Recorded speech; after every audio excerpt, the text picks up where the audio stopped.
Hey guys, welcome back to the podcast. I got Sean Thompson on here. So I think we're gonna kick today's podcast off, talk about some items that you guys may experience, see if we can help you guys out over here. So gonna start out, Sean. Why do AC systems freeze up? Two reasons really. You have airflow and or lack thereof, and refrigerant problems. Airflow, dirty filters, that's a big one, or like collapsed ducts, that kind of thing. And then refrigerant is usually like a metering device backing up. Those are really the two. Yeah, so for like you guys listen at home, homeowners, so like right, airflow, like you said, so air filters, if they're really clogged up, change them every 30 days. If not, that's going to basically cause that unit to freeze up, where you can have an ice block in the coil inside. The other thing Sean was saying there is if like return ducts or collapse, we've seen them where basically they collapse in on themselves, right? Oh yeah, dampers too. No, there's a lot of new damp houses out there, Which with is dampers. airflow, yeah. So a lot of airflow. new houses out here in Phoenix that are built. There, you got one system on a zone that has damper controls that open and shut airflow to different sections of the house. We see those fail a lot during the humidity time of there, basically monsoon. So those end up failing. Right So now. basically, if they're shutting, you're not getting that airflow out there. Those coils can freeze up. That's another sign over there. Airflow, which is, evaporator coil can get really dirty.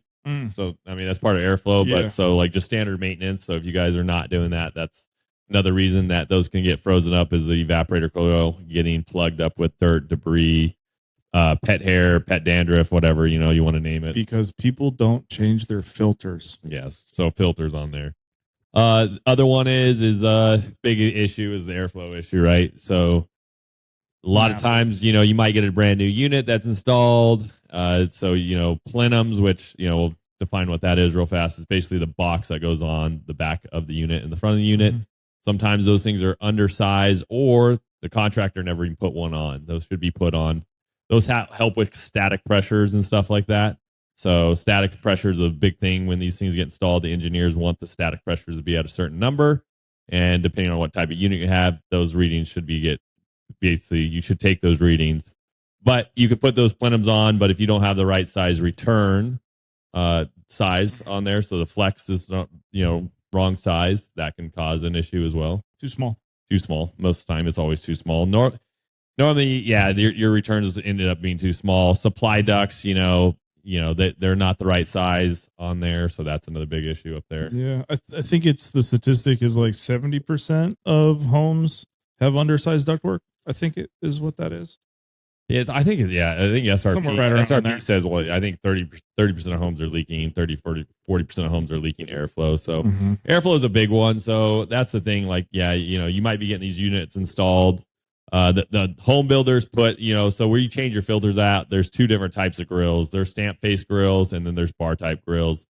Preferably bar type grills should be installed, especially if you only have one return in the house. It allows more airflow to get inside the unit, so the unit is running more efficient.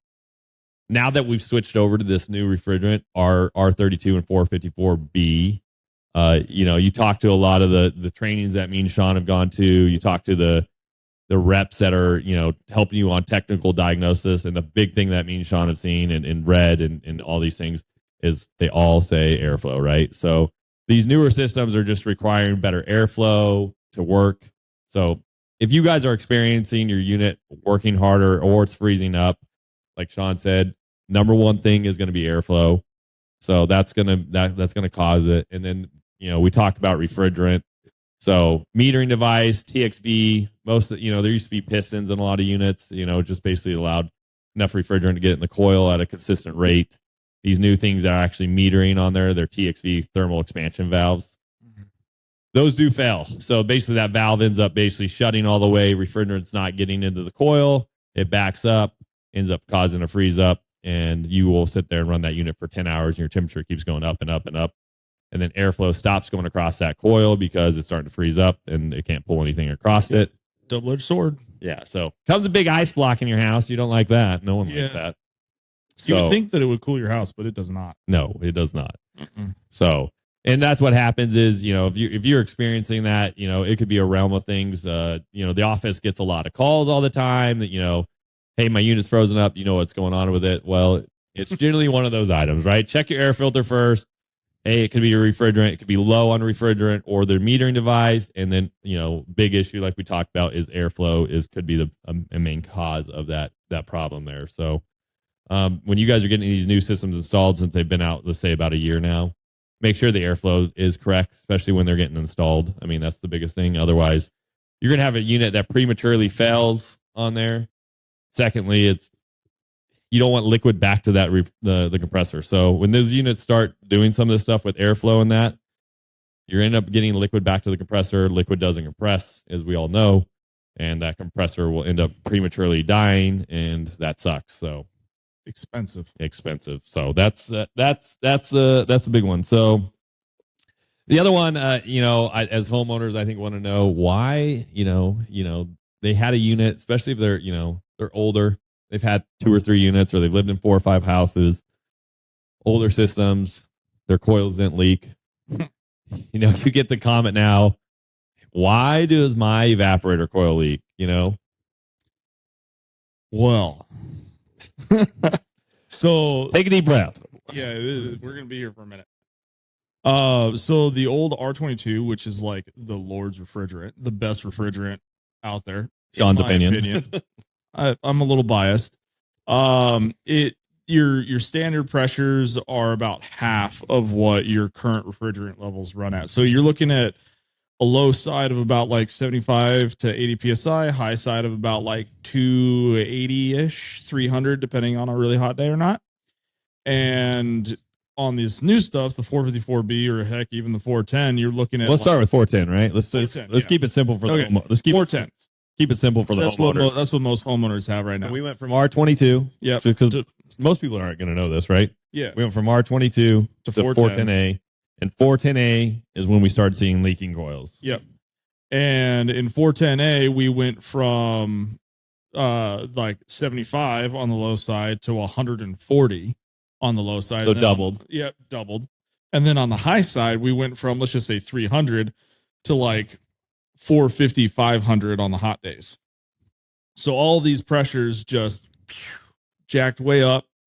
And the some folks back at the drawing the table were like, hey, this coil can handle this pressure. Statistically should handle. Yeah, but I mean, so you have 3 different metals. You have tin fins with copper tubes and steel end caps. So dissimilar metals with condensation and higher pressures equal lots of champagne or pinhole leaks. Usually right around year 4 to 6, somewhere right in there. Yeah. And but that's just because they never redesigned the coil to actually take the extra pressure of double the pressure. Yeah. Yeah. So, and what basically Sean is saying here is, so you had this R22, then we switched over to 410A, and back in the day, most of the copper tubing that was inside the coils was all copper at one point. Yep. Very heavy coils, when you had to exchange them out, really heavy, right? So then after they switched them out, they kept them, went to 410A, they went to different types of metals, which then there were certain metals that were starting corrosive. So they would get corroded. Well, to Sean's point, you doubled the pressures. Well, when you double the pressures, you start to develop these small, tiny pinhole leaks, as in the industry, and all the guys in the field call them champagne leaks. So it's not like your refrigerant's just dumping out super fast out of this coil, because it's just not, so then you start to see your electric bill go up. You start to see basically your system's working longer. And then, if you leave it too long, you start to see the unit freeze up, because that's one of the issues that causes units to freeze up is it low on refrigerant? So yeah, that takes a while though. You got that. So then, wind back when we were doing this, a lot of these manufacturers ended up having lawsuits against them because people bought brand new systems and there was leaks. They didn't make any changes on them. They supposedly corrected it. So you take all the mass majority of that, not just one manufacturer, really. Every one, almost every manufacturer had issues on it. Yep. Everybody had their turn at the chopping block. Fast forward to the new R32 that we have. So we went from R22 to 410A. Now we're at 454B and R32. So let's take 454B. So the pressures are now even higher than 410A. So we got even higher pressures going in now. And so, that coil, right? So if there's any corrosive, you got this heavy pressure in there. Yep. It's easy for these things to start leaking. Across the board, Sean, all manufacturers were replacing the coils all the time.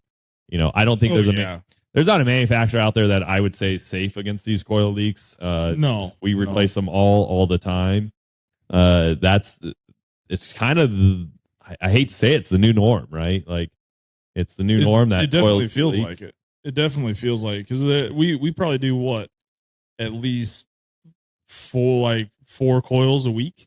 Some weeks we're doing 15, 20. Yeah, well, on the super bad ones, yeah. Usually right at the beginning of the season is when people discover that they were all low. So we'll definitely do it, and they kind of peter out as the summer goes along. But we do a lot of coils. It's probably one of our highest items that we repair. Yeah. Or replace. Sorry. And for homeowners listening, replacing a coil is it's kind of a big deal, right? Like, oh yeah, it's like it takes two guys. Yep, 3-4 hours of work. Yeah, we're crawling around in the attics for a good number of hours. Well, and the big thing too that so it depends on the manufacturer, but some of these manufacturers, which sucks for us, is they had the 410A coils, and then they all started making 454B. Yeah. So the old coils, when you did a coil replacement, you just the same cabinet that fit basically that coil went in and out of, you could swap them out.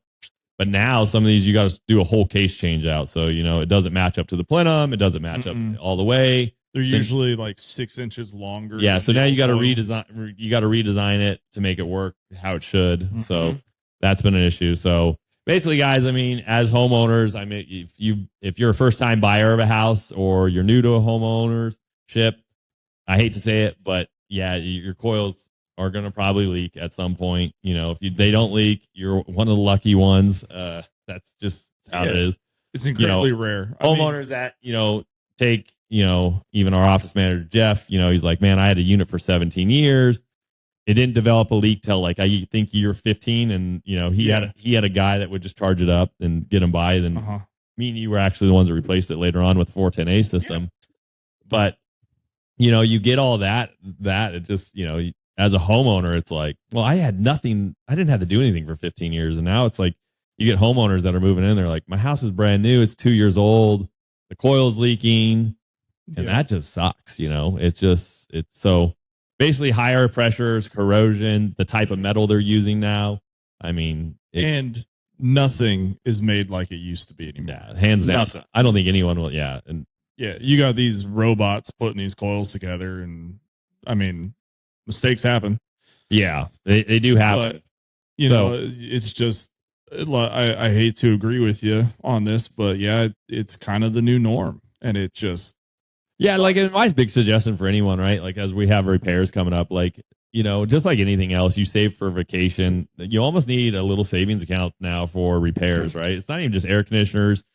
You talk about toilets, talk about water leaks in shower pans. Like I was talking refrigerators, talking to my flooring buddy, and he's just like, man, dude, these pans are always cracking. So it's not just even HVAC side. So biggest thing is I would just your vacation fund or anything like that. I would start saving money to just, when repairs happen, because they are going to happen. It's not, if you're in a house and you're going to be in a house for 5 years, 10 years, you are going to have repairs. Things are going to come up, even on the water treatment, air conditioning, washers and dryers, refrigerators, that all at some point is going to fail or need a repair. So yeah, 100%. The other big item that, that we see a lot too, it wasn't as I think a big deal until about 4 or 5 years ago, but we're starting to see a lot more blower motors go bad. Oh yeah, Sean, do you want to what has changed in blower motors for homeowners listening? Blower motor is the device that's basically pulling air through your return, moving it through the unit, and putting it back out the supply vents. But I know I'll let you explain it a little bit. But what happened to blower motors? There's been some change, because they want them more efficient. Yeah. But when we went to these more efficient motors, we've now seen a lot more failures with them. Oh yeah, 100%. So your old style blower motors just had one, maybe two speeds, and then you had a capacitor that would let it turn on and off, or help it turn on and off, kind of like a little battery pack. And then when it starts, it just runs and you get what you get. It puts out X amount of air. Now that Big Brother stepped in and basically mandated efficiency ratings, which is good. Yeah, it is 100%, because we need to be more energy conscious about, like, because I mean, we spend a ton of money on power bills anyway, so we need to try and get that down where we can. So the new design is called an ECM, or a variable speed blower motor, and it basically, the unit is told by a little brain on the back of it. It's a computer board. It tells the blower how fast to run. So the problem that we're running into now is we have a computer chip, a plastic brain, telling this motor to go. And as we all know, plastic parts and computer chips, when they get hot or they start seeing a lot of use, they conk out. So, and then power issues that have been going around. A lot of manufacturers. Yeah, we'll hold it real fast. So but basically, it was a PSC motor. Yeah, which single speed, ran at one power. Mm-hmm. Those old motors, you'd see them. They're tanks. You'd see dirt, nastiness all over them. Yeah. Sometimes they got so much dirt on them. We both have seen fires started from them. So yeah. But these new motors, these, as Sean said, they call them ECM motors. We'll keep it very simple here, but they're ECMs that have that computer brain on the back. Yep. Well, let's go back real fast. Airflow can affect these things. Yes. Airflow is huge on these things because static pressures on these motors, and they're higher horsepower motors too. Yeah. So you went from a lot of these. You went from a 3/4, half horse, 3/4 to a full horsepower now. That we're seeing a lot on these motors. Yep. So they have these brains. So basically, you got a computer brain on the back. If it gets hot, it's overworking, and basically, the airflow sucks on it. Air filter's dirty. That's another issue. It can cause these motors to clank out and everything else. Well, generally, the motor itself is fine, because the motor itself is still kind of that old type motor, right? Yeah. Still has windings in it. Still has a shaft. It's the computer brain, bearings, everything. Generally, it's the module on the back that goes on there. So that's generally what ends up failing on that issue. Mm-hmm. And then we'll get into what Sean was about to talk about, is power issues, right? Yes. Here with utility companies, we are starting to see more in our area of power surges and issues, blackouts, brownouts. And when you have this motor on, and it doesn't matter if you guys are buying, we'll stop for a minute. If you guys are buying even single stage equipment, 2-stage equipment, or multi-stage and variable, most manufacturers now have ECM on almost every piece of equipment. Has an ECM motor on it. So you'll hear in the comments a lot. It's so funny that when we read, people are like, variable speed and all this, it sucks. There's no more problems. The repairs cost more. No, it doesn't cost more, because it's under warranty for one. So the part's covered. And, if they're registered, it's got a 10-year part. Depending on what labor plan you got, it is going to be partially covered or fully covered, depending on what contractor you go with. Right. So, you get this, you buy a single stage equipment, you still have an ECM motor, and ECM motors are not cheap. No. So they're expensive. So they're proud of those motors. Some manufacturers are very proud, We'll see that part. You'll see them either range from $400 to $1,600 for an ECM motor at our cost. So it's like, you're like, makes us cry. Yeah, you're like, wow, that it is expensive. So that's the issue. So you talk about these issues here where you get power surges on here. Well, that surge can come in and basically short circuit that module on the back. Well, that sucks, and now you're out. That luckily manufacturers, we submit the warranty claim. If it's under warranty, you'll get a motor. You'll have to pay the labor if you don't have a labor, which most people that are moving in new houses don't have it. They have a 2-year workmanship warranty. And that's it. That's it. So that's the crappy part. So that's one of the issues we're seeing here. So your ECM motors, all parts are getting hit.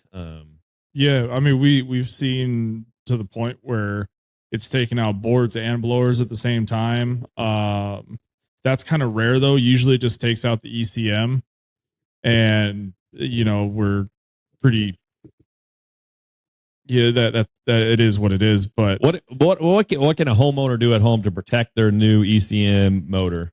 Surge protectors are good. So not just like, I wish it was one that you could just go to the hardware store and kind of like plug it into, but unfortunately this is one that has to be wired directly into the unit. That will help mitigate. It doesn't solve the problem entirely. Nothing's 100% preventable. Right. Yeah, nothing's 100% guaranteed, but it will increase your chances. Yeah. So surge protectors are good. I mean, heck, even if you want to do like a whole home surge protector, that would be better than nothing. Yeah. But one right of the unit gives you the best shot of it surviving. Especially how expensive equipment is nowadays. Oh, like if you have a system that's older, 8-10 years old, and you're trying to get the 15, 17 years out of it, because those surge protectors, the nice thing about them is you can put them on the new system, right? Like, oh yeah, if it's only a couple years old and you can move that onto the new equipment. We just did that yesterday when we were doing an install, and they had a electrician that recommended surge protectors on all that, and I was just like, hey, well, we'll make sure we put that on your new equipment. Yeah. So took it off the old disconnect, put it in the new one, and yeah, make sure we make sure we test them, and they're good to go. So if you guys want to try to prevent those, I mean, if you want to try to save your blower motor, we'll recap on this real fast. Change the air filter. Make sure duct flow is good. So if you're getting, make sure you get a tune up. Ask the technician to make sure your duct work is good. The hard part is most technicians don't know duct work. I hate to say it, but everyone's kind of a dying art. Well, it's just an opinion. Everyone's got an opinion versus what actually the manufacturer suggests. Yeah. On there, and and then there is no code that says ductwork has to be a certain way. I just moved in my new house, and all this is funny. Just we'll stay on this real fast. But I didn't. They put the returns directly into the unit and didn't put plenums on them, and the contract that I put them in was like, well, it doesn't say that it has to be that. And I went to the builder and I said, I don't really care, but I said there's doing it that way, and then there's doing it the right way, and making sure my system's going to last long. Because if you guys don't have the airflow corrected, my systems are going to work harder, everything else. So that's and I have ECM motors and all those equipment. So it's like, yeah, it's, yeah, if you make a unit work harder, it's going to die sooner. It's like, what's going to last longer? A Toyota Corolla driving down the road doing stop and go traffic, or a race car? Which one blows up first? Yeah. Race car. Yeah. So that's it. The other thing is we're starting to see, it is interesting. July, August, we start to replace a lot of compressors. Oh yeah. So what causes compressors to fail? Just keep it very simple, because once again, for homeowners, yeah, I don't really care about some HVAC tech that has his own opinion. Keep it to himself. Yeah, you can. Just kidding. So compressor failures, especially right now. So really, there's kind of two things. We're kind of touching in on the storms a little bit that are coming through. Those cause power outages, electrical spikes, all sorts of stuff. Compressors are an electrical motor, and they do take hits from that kind of stuff. So when a surge happens, yes, inside that motor, it gets hot as crap. And electrical motors and heat. So yeah, they're not friends. So when those surges come through, it literally, we have seen it over and over again. It overheats your compressor. Then the office gets overwhelmed with calls because they're like, my AC is not coming on. So just shut it off, let it cool off. Go shut the breaker off for about 15 minutes and kick it back on. Maybe 30 minutes later or whatever. Yeah, and everything comes back. Everything, most of the time, 80% will come back online. Yes. But it is funny because that once again, so if you think about that, when that surge hits that thing, it overheats your, so you drops a leg of power. Now the motor. That is a lot of power to overheat a system that's not even running at the moment. A lot of amps. Yeah. So there's storms, which we know what that causes. The other thing that, again, because the storms bring it, is humidity. The humidity, while won't kill a compressor all by itself, it makes the systems work a lot harder. They run for longer. They, so all of a sudden now your usage time is going way up. And again, going back to the race car versus the family car, which is going to die first, the one that works hard or the one that's kind of, got a nice, easy life? Yeah, I mean, compressors die a lot because of that. And, well, airflow. Go back to airflow. We go back to airflow. Airflow does kill compressors. So it's usually, I'd say the two biggest things that cause them are your storms that come through, and then just the extra workload that the humidity that the storms are bringing, that the AC units are now having to remove. So you'll definitely know when the humidity is in the air. You can feel it naturally when you go outside. But then you go look at your condensation drain, and that thing is just, I mean, it's a waterfall. You can put a 5-gallon bucket under that thing, and you are going to fill that thing up very fast. Yeah, like 30 minutes. Very, very quick. So it's like, that's why, I mean, those systems are pulling out all that humidity out. So they're working overtime. Oh, 100%. So it's like 30% more work or something like that they have to do. So during that time of the year, guys, if your ductwork's crap, I mean, as a homeowner, it's going to be hard for you to know that because, once again, there's no code. It's all really up to the contractor to make sure it's installed correctly. Yeah. On there.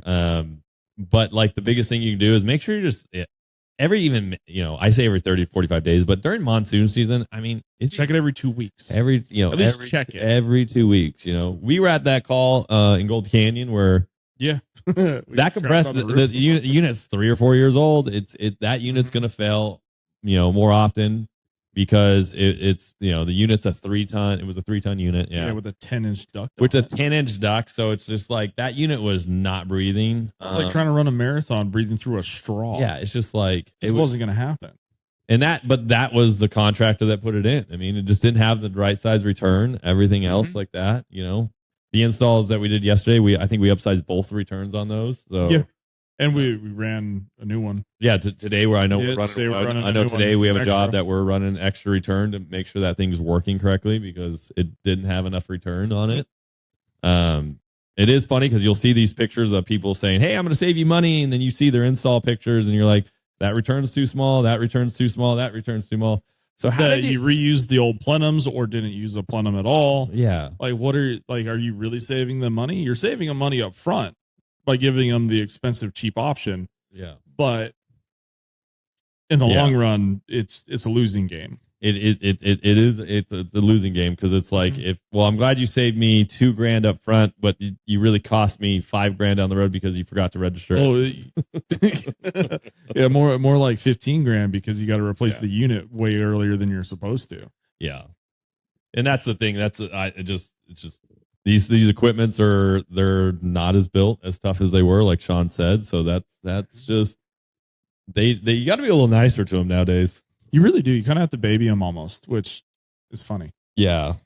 And then, what else, we see contactors, which are basically a relay switch. Yeah. What causes those to fail? Lack of maintenance is really kind of the death of those things because so basically a contactor, if you don't know, is the unit, the thermostat, we'll just say, tells the unit to turn on.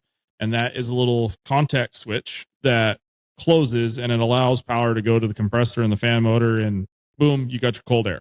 Well, you got your cooling anyway. So every time that closes, it's two machine metal surfaces that come into contact with each other that electricity now goes through. Well, if you get dirt on those contact surfaces, well, now you've got an imperfect mating surface and it starts arcing out. And once it starts arcing out, it's only a matter of time until it dies all the way. So really proper maintenance, you'll see guys get in there with either like a blower or like a brush and either blow them out or brush them out to make sure that it's inevitable. It's going to happen. You can never keep them 100% clean all the time unless you're out there before every time it starts up, you clean them off, which who does that? Yeah. So, but that'll just help that contactor last that much longer. Is just keeping those contacts as clean as possible. But really, so if the contactor switch is failing and the contacts aren't making good connection, it's just like any wire, right? If the wire on your breaker is loose and it's not getting good connection, heat. That little simple part, what can that part cause to the unit? What can it break on the unit? Because it's starting to fail, because we see it a lot where that just gets skipped, right? People are like, it's starting to pit. It's doing its job because it's allowing everything to turn on and off. But the way I see it, it's always like the way when I was out in the field, and it is like a small cavity, right? It's like, well, my tooth isn't hurting now. It's not doing anything. Well, we can just leave it. Well, the problem is if you don't take care of something like that, and the pitting gets worse and worse and worse, and it ends up taking out a fan motor, a compressor, any of that stuff, and you're like, well, that sucks. Now I could have got a couple hundred, I could have replaced that switch for a few $100, and now I'm thousands of dollars because I didn't take care of it now. Yeah. That always sucks. Yeah. And we've seen wires melt off of those. We've seen contactors get stuck. Yeah. And never shut the unit. The unit doesn't shut off. So then now we have a compressor that's just running for 24 hours straight. And hopefully the homeowner notices it quickly, but never happens. The funnest one I had was they let it run for 7 days, a week. They let it run for a week before they noticed it. Sean had one of mine. This was, I don't know, 9-10 years ago when I recommended replacing the capacitor contactor because the wires were starting to do that. Mm-hmm. And I was like, this needs to be done ASAP. Showed videos, showed pictures, documentation of it. So they said no.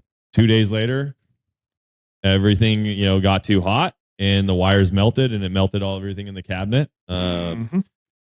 Because these things were, it was over. You were drawing too much power. These things were overworking. And, we have seen it over and over again where, you end up causing an arc, a fire, which is just not good. No, fire bad. No, it's just not. I remember working on one of them, the blower motor. I remember I opened the door and I literally had to take a video. You watched it go, just arcing. Yeah. It was just, I had to shut the unit off, and I was like, you can't run this thing because now that I've seen it, I'm not gonna. I'll never forget the one that I heard chirping. I was like, why is there a bird in here? So there's a bird in there. It was like chirping. I was like, what is that? And then I looked at it, and sure enough, you could see little arcs. And every time it would do that, it would chirp. And I was like, oh crap, that's not good. No, not good at all. You're like, this sucks. That one had melted a lot of stuff. Wire nuts going into it to the main line. It was bad. That was a bad one. Yeah, it's just like, these we overuse these systems in our region. We don't use our heaters that much. Furnaces, in other regions, everyone's like, the furnace goes bad. Furnaces, for me, I don't kick mine on that much. I kick it on early in the mornings, sometimes in the winter. Yeah. Last couple winters in Arizona have not been cold. No. We have finally gotten some rain here in monsoons here, which has been exciting. That's been fun. But kind of, do a recap of what we talked about. If your unit is freezing up, airflow, which is, big. It's basically refrigerant, airflow, air filters. That's, there. Blower motors that we're seeing a lot of. It's, switched over to these ECM motors. So, these ECM motors can have surges, static pressure, which is airflow, and all that, issues there on there. Compressors, once again, airflow, surges. Another big one. Go back to the surges. That's a big cause.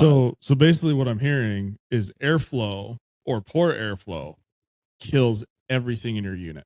Airflow is the death of ACs. It is the death of them. Yeah, poor airflow. Well, it's just like me and you've talked about this so many times that I wish somehow Arizona or anywhere, I don't like the Southwest, just anything like we're everywhere. Why can't we have more specific codes for air conditioning systems in the sense of like, it says you have to, if you have a 5-ton, you have to run a minimum of a 20-inch duct. You got to have 20 tons. Have we seen 16s on 16, 18-inch ducts?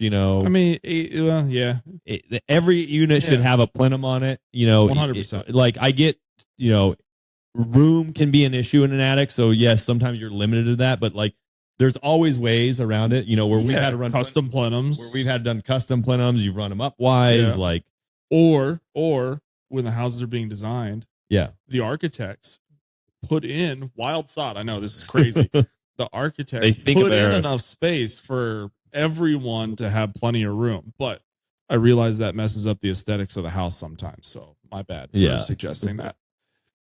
Yeah, but like, I want aesthetics, but I also want to be comfortable in my house. I mean, but they don't care about it. But it's not their house. And I want lower electric bills, right? So it's yeah. As these utility companies are raising all their prices and everything else because, more people are moving in here and it's, power is getting more expensive. I would like my AC to run as efficient as it can. But that would be sweet, right? I mean, it's just like, I just wish there was more mandated codes around air conditioning systems because it would honestly help the industry a lot because it would almost standardize it because you have so many people that have an opinion that say, hey, by the way, well, I think it should be done this way or this way or this way. Well, I appreciate your opinion. I have an opinion. Sean's got an opinion. But at the end of the day, the manufacturer wants it this way, but once again, the code says, well, it doesn't matter. There is no code. You just put duct fair up there, it's just as long as it's got a duct, it's happy. There needs to be something. The house that we just moved into, right? I mean, my project manager was like, I was like, hey, this is wrong, He's like, I don't know. There's a vent there. I mean, that would he's a very smart guy, right? It's like he knows, but once again, most people look at air conditioning like, as long as there's a vent there and it blows out cold air, it's working, right? Who cares? That's not how it works. It should be, there should be mandates for balancing air because how many houses have we gone into where they have hot rooms? Very hot rooms. And that hot room is always the last one. Well, their excuse to me, because I had a couple rooms that weren't cooling, they're like, well, the engineers designed it. And I'm like, okay. Well, the engineer ain't living here. Well, I'm not fine with the engineer designing it. But the guys in the field, did they install it like the engineer wanted? I know it's a new house, but it's like... That's $1 million question. Once again, it's like playing a game of telephone. It's like, hey, we told them to do it this way. Then they told them to do it this way. They told them to do it this way. Yeah, because how often have we gone and done something out in the field? Because it's like, oh, yeah, it'll be easier if I just go this way. Yeah. Just because easier doesn't mean that it's the right way. Yeah, that's the thing. So, guys, if you want to save your AC unit, airflow is the biggest issue. I think the only thing airflow doesn't contribute towards is the condensate drain. Yes, it does. Oh, yeah, because if you're not changing your filters, it gets on the coil, and then it goes into the drain and clogs it up. Yeah. My bad. I tried. He tried. I got shot down. Like, no. I got shot down. Yeah. Hell. Yeah. Bam. Sean, you shot down right there, dude. Yeah, I mean, Why do refrigerants change? So we had R22. Yeah, R22. R22. Best refrigerant ever. So we all loved R22. I mean, it was just for how well the houses felt great. Then we went 410A. 410A, honestly, I thought was all right. It was pretty good refrigerant.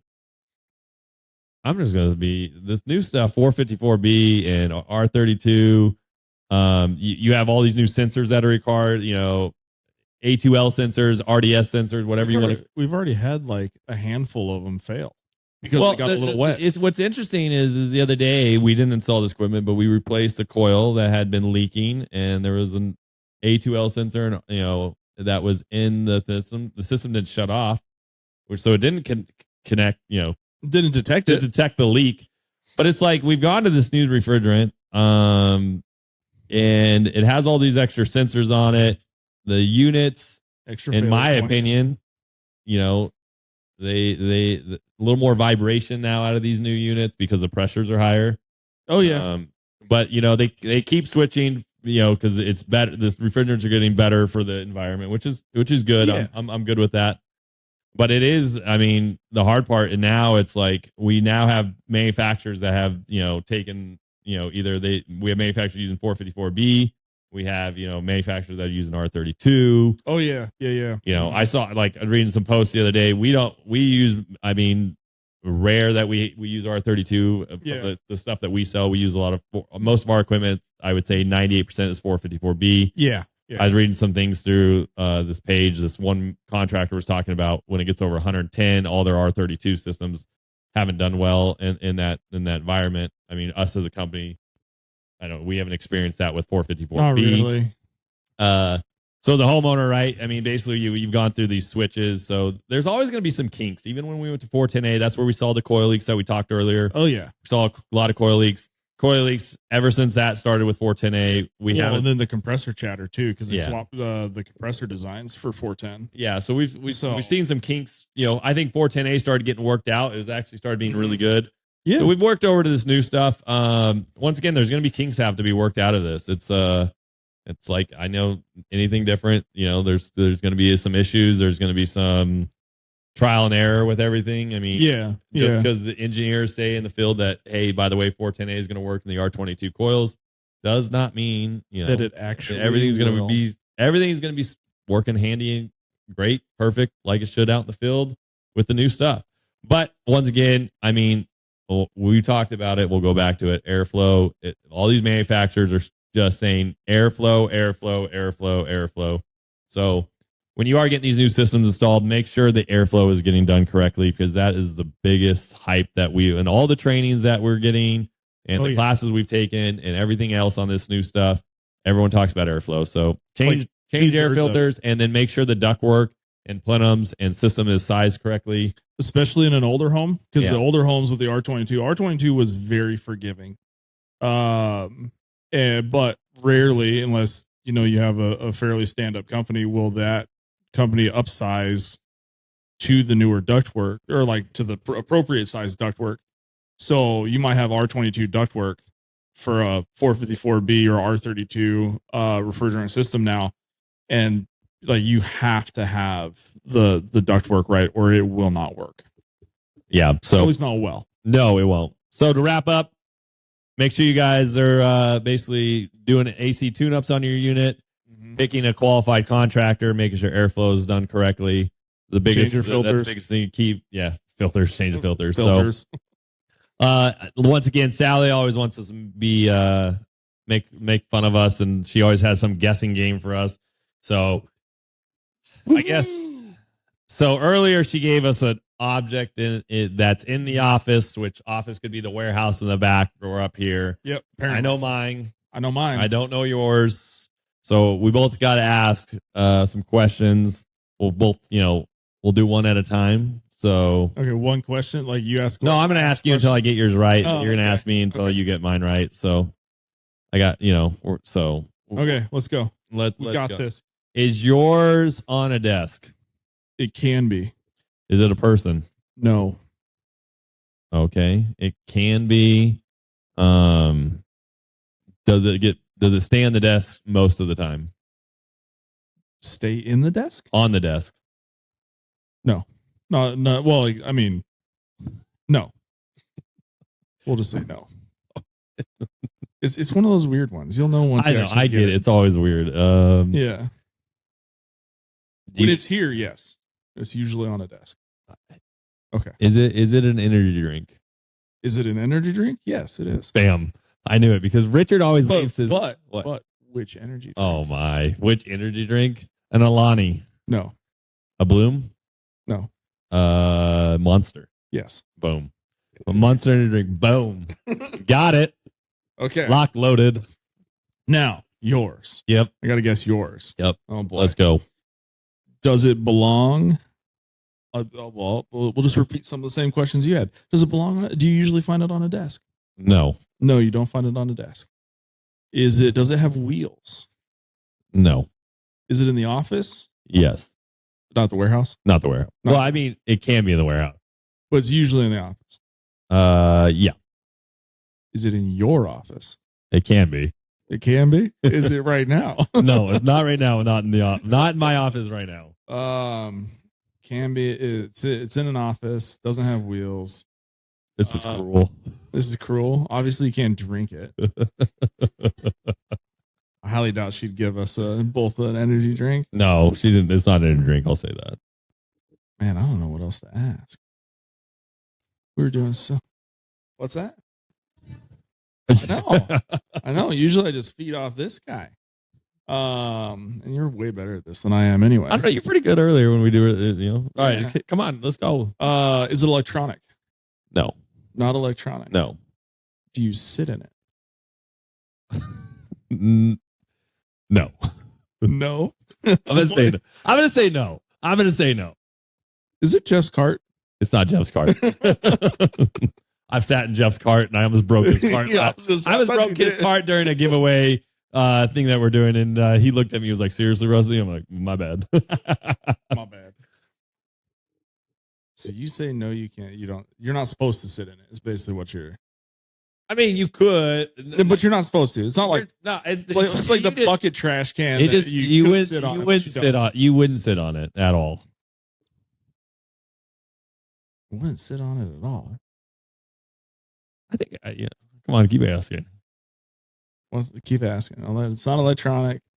It's not trash. Is it a trash can? I don't know. Not a trash can. Not a trash can. No. Does someone use it every day? You know, I'm gonna say, because I kind of did this with one of the guys earlier. I'm gonna say no, because that it does confuse people when you say that. No, you don't use it every day. Damn